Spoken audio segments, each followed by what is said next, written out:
চাওঁতে চাওঁতে গাঁৱৰ বছৰেকীয়া ভাওনাখন পালেহি। তাকে দেখি ৰাতিপুৱা ওলাই আহিলোঁ।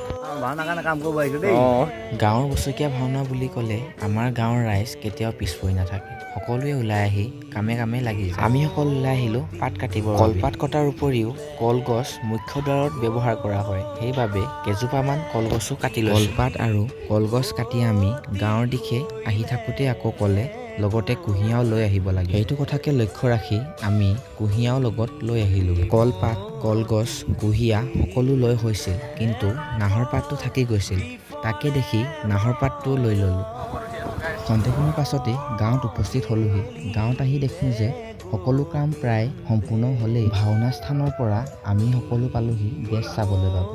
ড্ৰেছবোৰ ইয়াতে সঠিক কৰি ভাওনা পতা স্থানত আমি সকলো উপস্থিত হ'লোহি।